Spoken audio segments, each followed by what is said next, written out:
నమస్తే,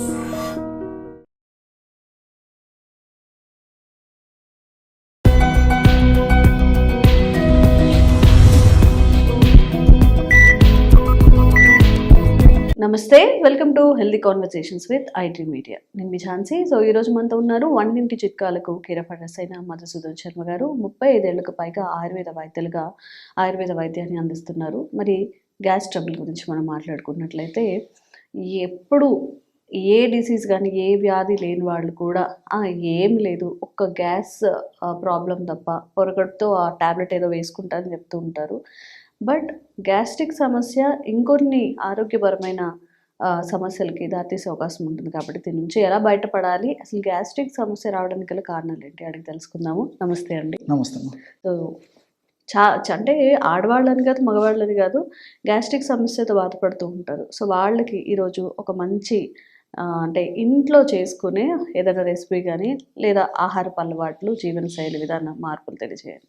ఓకేమా, మనం Google search చేసినట్లయితేమా అనేక రకాలైన ఆరోగ్య సమస్యల గురించి లక్షలాది మంది సెర్చ్ చేసేటువంటి అత్యంత సర్వసాధారణమైన ప్రాబ్లం గ్యాస్ట్రిక్ ట్రబుల్ సమస్య. సో గ్యాస్ట్రిక్ ట్రబుల్ సమస్య గురించే చాలా మంది వెతుకుతున్నట్టు కూడా మనకు తెలుస్తుంది గూగుల్ సెర్చ్లో ఏ రెమెడీస్ ఉన్నాయని చెప్పేసి. సో దీన్ని బట్టి మనకు తెలిసింది ఏంటంటే చాలా మంది సఫర్ అవుతున్నారమ్మా. ఏదో మరి వాళ్ళకు తెలియక, అవగాహన లోపం చేత, మరి డాక్టర్ల సలహా లేకుండా కూడా ఎక్కువ శాతం మంది దీర్ఘకాలం పాటు విచక్షణ రహితంగా విచ్చలవిడిగా ఏదో ట్యాబ్లెట్స్ మింగడం కానీ, ఆ చప్పరిచే ట్యాబ్లెట్స్ వాడుకోవడం కానీ, యాంటాసిడ్స్ ఇలాంటివి వాడుకోవడం కానీ చేస్తుంటారమ్మా. సో వైద్యుల సలహా మేరకు వాడుకుంటే మంచిది, కానీ వైద్యుల సలహా లేకుండా మరి విచ్చలవిడిగా ఆ ఇష్టానుసారంగా వాడుకోవడం ఏమాత్రం మంచిది కాదు, క్షేమదాయకం కాదు, ఆరోగ్యదాయకం అంతకన్నా కాదమ్మా. కాబట్టి అసలు గ్యాస్ట్రిక్ ట్రబుల్ వచ్చేందుకు కారణం ఏమిటంటే తెలిసి తెలియక చేసేటువంటి పొరపాట్లు. అంటే అంతే కదమ్మా, ఇప్పుడు ఏదో ఒకటి పొరపాటు జరగడం వల్లనే ఆ గ్యాస్ట్రిక్ ప్రాబ్లమ్స్ వస్తున్నాయి. అంటే స్పైసీ ఫుడ్ ఎక్కువ తీసుకోవడము, కాఫీ టీలు ఎక్కువ తాగడము, స్మోకింగ్, ఆల్కహాల్, అదేవిధంగా ఈ ఫాస్ట్ ఫుడ్స్, జంక్ ఫుడ్స్ ఇలాంటివి విపరీతంగా తీసుకోవడము, నాన్ వెజిటేరియన్ ఎక్కువగా తీసుకోవడము, టయానికి ఆహారం తీసుకోకుండా ఉండడము, అదేవిధంగా టయానికి రెస్ట్ తీసుకోకుండా ఉండడము, ఇలాంటివి అనేక రకాలైన కారణాలమ్మా. నీళ్లు సరిగ్గా తాగకపోవడము ఒకటేమిటమ్మా, అనేక రకాల కారణాల వల్ల గ్యాస్ట్రిక్ ట్రబుల్ సమస్యలు వస్తున్నాయి. సో ఈ గ్యాస్ట్రిక్ సమస్యలు వచ్చినప్పుడు మరి కొంతమందిలో కొన్ని రకాల లక్షణాలు వస్తుంటాయమ్మా. సో అలాంటి లక్షణాలన్నింటినీ తగ్గించేందుకు ఇప్పుడు మనం చెప్పుకోబెట్టే ఔషధం చాలా చక్కగా ఉపయోగపడుతుంది. ఈ యొక్క ఔషధాన్ని ఎలా తయారు చేసుకోవాలంటే కేవలం మూడు పదార్థాలు. ఈ మూడు పదార్థాలు మన ఇంట్లో ఉండేటువంటి పదార్థాలే, అందరికీ తెలిసినటువంటి పదార్థాలే, పెద్ద ఖరీదయ్యేటువంటి పదార్థాలు కూడా కావు. కాబట్టి వాటిపైన అవగాహన కలిగి ఉండి వాటిని మనం చక్కగా సద్వినియోగం చేసుకున్నట్లయితే గ్యాస్ట్రిక్ ట్రబుల్ సమస్య నుంచి చాలా సులభంగా, ఈజీగా బయటపడవచ్చు. ఓకే, ఏంటి సార్ ఆ టిప్స్? జీలకర్రమ్మ, జీలకర్రను కాస్త వేయించేసేసి పౌడర్ లాగా తయారు చేసుకుని 100 గ్రామ్స్ తీసుకోవాలి. అదేవిధంగా వామును దీన్ని అజవాయిన్ అనేటువంటి పేరుతో పిలుస్తుంటారు, ఓమం అనేటువంటి పేరుతో పిలుస్తుంటారమ్మా. సో దీన్ని కూడా శుభ్రం చేసేసి వేయించేసి పౌడర్ లాగా తయారు చేసుకుని ఒక 20 గ్రామ్స్ మాత్రమే తీసుకోవాలమ్మా. నెక్స్ట్ సాల్ట్, మన ఇంట్లో ఉండేటువంటి సాల్ట్ వాడుకున్నా సరిపోతుంది. సో మన ఉప్పు, కల్లుప్పు అంటారు కదమ్మా, కల్లుప్పు, దొడ్డు ఉప్పు ఏదైనా పర్లేదు, ఇది చాలా తక్కువ ప్రమాణంలో కలుపుకోవాలి. జస్ట్ 10 గ్రామ్స్ అయితే సరిపోతుందమ్మా. సో ఈ పద్ధతిలో తయారు చేసుకోవచ్చు. సార్ మేము ఈ కొలతలు వేసుకోవడము, ఈ తూకాలు వేసుకోవడము ఇవన్నీ మాకు కష్టం సార్, మాకు వీలు పడదు, కరెక్ట్గా మేము మెజర్మెంట్ చూసుకోలేమనేటువంటి వాళ్ళకైతే 100 గ్రామ్స్ జీలకర్రను వేయించి పెట్టుకోవాలి. అదేవిధంగా 20 గ్రామ్స్ వామును వేయించి పెట్టుకోవాలి. అందులో ఒక 10 గ్రామ్స్ సాల్ట్ కలుపుకోవాలి. ఈ 3 పదార్థాలు మిక్సీలో వేసేసి బాగా అంతా కలిసిపోయిన తర్వాత, పౌడర్ లాగా బాగా అయిపోయిన తర్వాత దాన్ని జల్లించి ఉంచుకున్నా సరిపోతుందమ్మా. కాబట్టి ఎలాగైనా వాడుకోవచ్చమ్మా. అన్ని మన ఇంట్లో ఉండే పదార్థాలు కాబట్టి కొంచెం హెచ్చు తక్కువలేని ఏం ప్రాబ్లం ఉండదు. సో ఈ పద్ధతిలో తయారు చేసుకున్నటువంటి ఈ గ్యాస్ట్రిక్ ట్రబుల్ పౌడరు చిన్న వయస్సు వాళ్ళ నుంచి పెద్దల వయస్సు వాళ్ళ వరకు కూడా అందరికీ అద్భుతంగా పనిచేసేటువంటి దివ్యమైనటువంటి పౌడర్ అమ్మా. సో మార్కెట్లో దొరికేటువంటి ఈ యొక్క గ్యాస్ట్రిక్ ట్రబుల్ ఔషధాలకి ఏమాత్రం తీసుకున్నటువంటి అద్భుతమైనటువంటి ఔషధాలు తినుకున్నాయమ్మా, ఔషధ గుణాలు తినుకున్నాయి. పౌడర్ జస్ట్ వేడి నీళ్ళలో వేసుకొని తాగాలా, లేదంటే మరిగించాల్సి ఉంటుందండి? అక్కర్లేదమ్మా. సో ఏం లేదమ్మా, జస్ట్ మజ్జిగ తాగాల్సి వస్తుందమ్మా. మజ్జిగలో కలుపుకొని తీసుకోవాలి. సో ఆ మజ్జిగలో కలిపి తీసుకోవడం వల్ల గుణాలు బాగుంటాయి, సమర్థవంతంగా పనిచేస్తుంది. సరే మజ్జిగతో తీసుకోవడం కూడా కొంతమందికి ఇబ్బంది ఉండి తీసుకోలేకపోతే ఏమా ఆహారంతో పాటు కూడా తీసుకోవచ్చమ్మా. సో నేను 2 విధానాలు చెప్తానమ్మా. సో ఆహారంతో తీసుకునే పాటైతేమో మనం భోంచేసేటప్పుడు రోజు ఒక్కసారి కానీ 2 సార్లు కానీ ఒక అర టీ స్పూన్ నుంచి 1 టీ స్పూన్ వరకు మ్యాక్సిమం ఈ పౌడర్ని మొదటి ముద్దలో కలుపుకొని నవ్వులుకొని తినేసేయాలి. ఇంతేమో మనం చేయాల్సింది. సో అలా కాకుండా మరి మజ్జిగలో తీసుకునే పాటైతే ఆహారం తర్వాత ఉదయం ఒకసారి రాత్రి ఒకసారి ఒక 100 ml పల్చటి తాజా మజ్జిగ పులుపు ఉండకూడదు. అదేవిధంగా మరి రెండోది ఏమంటే మరి చిక్కగా ఉండకూడదమ్మా, పల్చగా ఉండాలి, తాజాగా ఉండాలి. అలాంటి మజ్జిగ చల్లగా కూడా ఉండకూడదమ్మా, గది ఉష్ణోగ్రత ఉన్నటువంటి మజ్జిగనే అవసరం. సో అలాంటి మజ్జిగలో ఒక 1/2 టీ స్పూన్, అంటే టీ స్పూన్ అంటే చిన్న స్పూన్ ఐడియా ఉంది కదమ్మా, ఆ చిన్న టీ స్పూన్ నిండా అంటే ఇంచుమించు 5 grams లేదా 6 grams వస్తుందమ్మా. అందులో హాఫ్ అంటే 2.5 grams లేదా మ్యాక్సిమం 3 grams ఆ పౌడర్ అందులో కలుపుకొని తాగేయటమే. సో ఉదయం ఒకసారి రాత్రి ఒకసారి లేదా మధ్యాహ్నం ఒకసారి రాత్రి ఒకసారి. కేవలం ఈ ఔషధం ఈ పద్ధతిలో వాడుకోవడం వల్ల చాలా అద్భుతంగా సమర్థవంతంగా తీసుకున్నటువంటి మొదటి రోజే దాని యొక్క ప్రభావాన్ని చూపించేటువంటి అద్భుతమైనటువంటి శక్తివంతమైనటువంటి ఔషధ గుణాలు ఇందులో ఉన్నాయమ్మా. సో గ్యాస్ట్రిక్ ట్రబుల్ సమస్య అనేసరికి నేను ఇంతకుముందు చెప్పినట్లు ఒక్కొక్కరికి ఒక్కొక్క రకమైన లక్షణాలు, కొంతమందికి కొన్ని రకాల లక్షణాలు వస్తుంటాయమ్మా.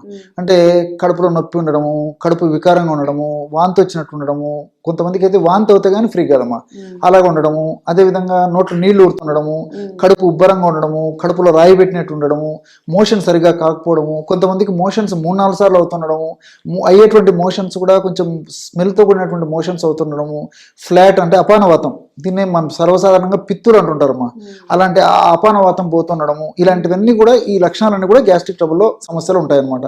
మోషన్ సరిగ్గా కాకపోవడము, ఈ యొక్క ప్రభావం చేత మరి గ్యాస్ట్రిక్ ట్రబుల్ సమస్య ఉన్నటువంటి వాళ్ళలో మరి నొప్పులు కూడా అంటే ఈ యొక్క నడుము నొప్పి కానీ, మోకాళ్ళ నొప్పులు కానీ, కీళ్ళ నొప్పులు కానీ, భుజం నొప్పి కానీ, అదేవిధంగా మెడ నొప్పి కానీ, తలనొప్పి కానీ, ఇలాంటి నొప్పులు కూడా కలుగుతుంటాయమ్మా. అలాంటి వాళ్ళకి గ్యాస్ట్రిక్ ట్రబుల్ సమస్య తగ్గితే కానీ ఆ నొప్పులు తగ్గవు. లేకపోతే వాళ్ళు ఎన్ని రకాలైనటువంటి ఆ పెయిన్ కిల్లర్స్ తో పాటు ఈ గ్యాస్ట్రిక్ ట్రబుల్ మందులు వాడినప్పటికీ తాత్కాలికంగా ఉపశమనం కలుగుతుంటుంది కానీ మళ్ళీ లోపల నిన్నున్నట్టు మళ్ళీ ప్రత్యక్షం అవుతుంటుంది. సో ఈ గ్యాస్ట్రిక్ ట్రబుల్ సమస్య తగ్గడం వల్ల నొప్పులు కూడా తగ్గిపోతాయి. గ్యాస్ట్రిక్ ట్రబుల్ సమస్య లేకుండా ఉంటే నొప్పులు కూడా ఎక్కువ శాతం మందులు రాకుండా ఉంటాయమ్మా. కాబట్టి మల్టిపుల్ గా ఈ యొక్క ఔషధం ఇలాంటి లక్షణాలకు అన్నిటి కూడా పనిచేస్తుంది. అట్లే మనం ఆధునికంగా మనం ఆలోచన చేసినప్పటికమ్మా జీలకర్రలో క్యూమినాల్డిహైడ్, క్యూమినాలు ఇలాంటి అనేక రకాలైన పదార్థాలు ఉన్నాయమ్మా, ఫ్లేవనాయిడ్స్ ఇలాంటి అనేక రకాలైన రసాయన పదార్థాలు కూడా మన జీర్ణ వ్యవస్థలో యాసిడ్స్ని అదేవిధంగా కొన్ని రకాల ఎంజైమ్స్ని సక్రమంగా ఆ వయస్సుకు తగినట్లు, వాళ్ళు శారీరక శ్రమకు తగినట్లు, వాళ్ళు తీసుకునే ఆహారానికి తగినట్లు ఏ పద్ధతిలో అవి విడుదల కావాలనో ఆ పద్ధతిలో విడుదలవుతూ చక్కటిగా ఆహారాన్ని జీర్ణం చేస్తూ చక్కగా ఆకలి అయ్యేందుకు కూడా ఈ యొక్క పదార్థాలు ఉపయోగపడతాయి. అంతేకాకుండా మరొక ప్రయోజనం ఏంటంటే మరి ఈ ఆధునిక కాల ప్రభావం చేత, పాశ్చాత్య నాగరికత ప్రభావం చేత మనం తీసుకునే ఆహార విధి విధానాలు, ఆహార పద్ధతులు, ఆహారాలు మారిపోయేటువంటి పరిస్థితి ఏర్పడింది. కాబట్టి ఎక్కువగా కొవ్వు ఉన్నటువంటి ఆహారాన్ని తీసుకునేటువంటి పరిస్థితి ఏర్పడింది. కాబట్టి మరి జీలకర్ర తీసుకోవడం వల్ల జీలకర్రలో ఉన్నటువంటి కొన్ని రసాయన పదార్థాలు మనం తీసుకున్నటువంటి ఆహార పదార్థాల్లో ఉన్నటువంటి క్రొవ్వును త్వరగా జీర్ణం కాకుండా ఎక్కువ శాతం కొవ్వును బయటకు విసర్జించేందుకు జీలకర్రలో ఉన్నటువంటి కొన్ని రకాల రసాయన పదార్థాలు ఉపయోగపడతాయి. అదేవిధంగా చెడు కొలెస్ట్రాల్ పెంచకుండా ఉండేందుకు జీలకర్ర ఉపయోగపడుతుంది, ఈ ఫ్లేవనాయిడ్స్ ఇలాంటి రసాయన పదార్థాలు. అట్లే వాములో థైమాలు, థైమోక్వినాన్ ఇలాంటి రసాయన పదార్థాలునేమో ఇవి కూడా జీర్ణ వ్యవస్థను సక్రమంగా గాడిలో ఉంచేందుకు, జీర్ణ వ్యవస్థ సంబంధించిన ఇబ్బందులు రాకుండా ఉండేందుకు, ముఖ్యంగా విరేచనం సక్రమంగా అయ్యేందుకు, ప్రేగుల కదలికలు బాగా జరిగేందుకు, కొలెస్ట్రాల్ చెడు కొలెస్ట్రాల్ పెరగకుండా ఉండేందుకు ఈ రసాయన పదార్థాలు ఉపయోగపడతాయి.